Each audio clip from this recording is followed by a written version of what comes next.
Buen día, preparando el domingo, ya a las puertas del 25º, 25 del tiempo durante el año. Estamos ya avanzando hacia el final. Mateo, seguimos leyendo este evangelio, va a ir, diríamos, desplegando, ¿no?, lo que significa el reino, de qué forma, con sus matices, con sus características.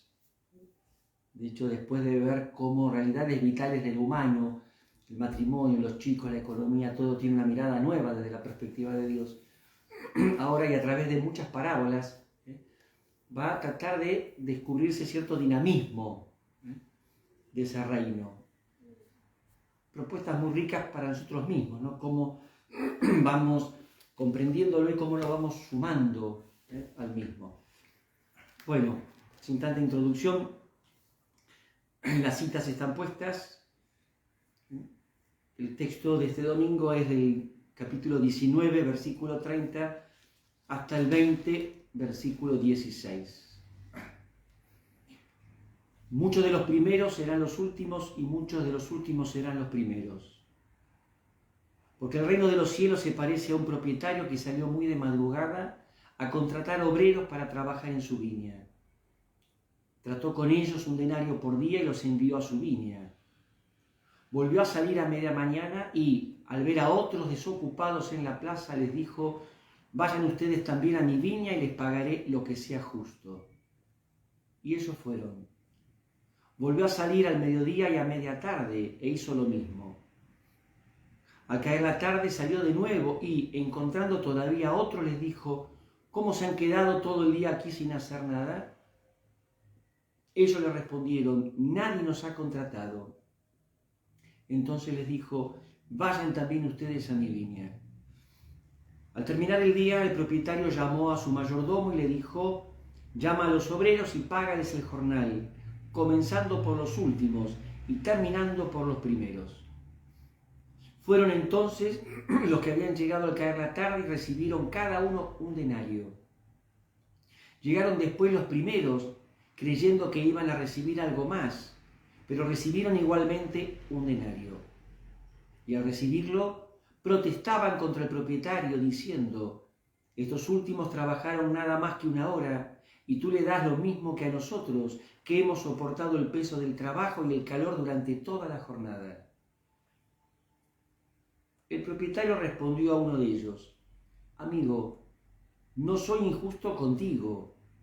¿Acaso no habíamos tratado en un denario? Toma lo que es tuyo y vete. Quiero dar a este que llega último lo mismo que a ti. ¿No tengo derecho a disponer de mis bienes como me parece?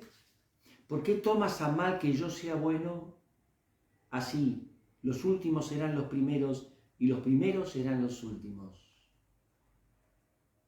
Palabra del Señor. Gloria a ti, Señor Jesús. Primero que insistiríamos es una parábola y por lo tanto hay que estar adentro para llegar a descubrir lo central, el corazón mismo de ella, ¿no?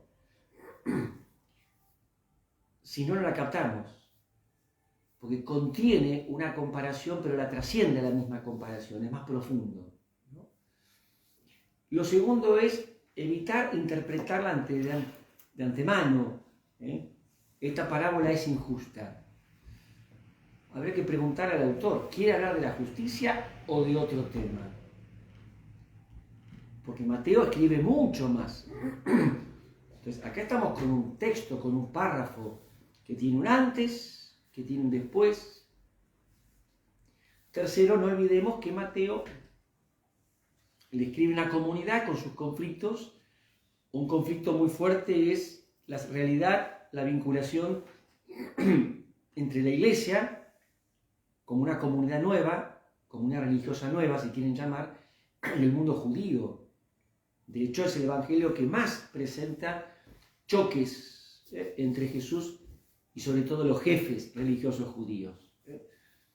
Principalmente los fariseos, escribas, pero además otros grupos que había. Y esto nos va a permitir entrar en sintonía porque la temática pasa, uno diría, en perspectiva de la bondad de Dios, no de la justicia. Y no lo plantean como enfrentados, como reñidos. No, hay otros textos. Acá la temática es la bondad. Quizás esa pregunta, ¿por qué tomas a mal que yo sea bueno? El dato principal es esto, es la bondad de Dios. Bondad que se manifiesta ¿en qué? En llamar a todos. De hecho, la parábola tiene una especie de ridiculez, si uno la ve socialmente hablando, desde una lógica nuestra. En todos los horarios pasa y llama gente. ¿Ven? Era común que se trabajara por día, pero no era nada común que se llamara un ratito antes de terminar la jornada. El matiz profundo es este. Es la bondad de Dios. Bondad que se manifiesta en esto de que Él sale en todo momento llamando a todos. Él se presenta en diferentes realidades y circunstancias, pero quiere llegar a todos. Y a todos los llama, y ahí aparece la idea de la viña, ¿no? Al comienzo, trabajar en mi viña. Es la imagen del pueblo, el pueblo de Dios, la familia de Dios. Y desde esta perspectiva hay que entender el párrafo. Entonces, desde esto podemos bajarlo primero a la realidad nuestra. ¿Cuándo fui llamado? ¿Cuándo soy llamado? Posiblemente yo formaba parte del grupo que estaba en la primera hora, no quise escuchar. Y quizás formé parte de la segunda hora. Fueron varios llamados, 5 por lo menos. Es como que está permanentemente llamando. La bondad de Dios lo hace capaz de estar ininterrumpidamente presente a nosotros, saliendo a nuestro encuentro, convocándonos a formar parte de él. Esto lo expresa Mateo, que tiene detrás esa realidad, ¿no?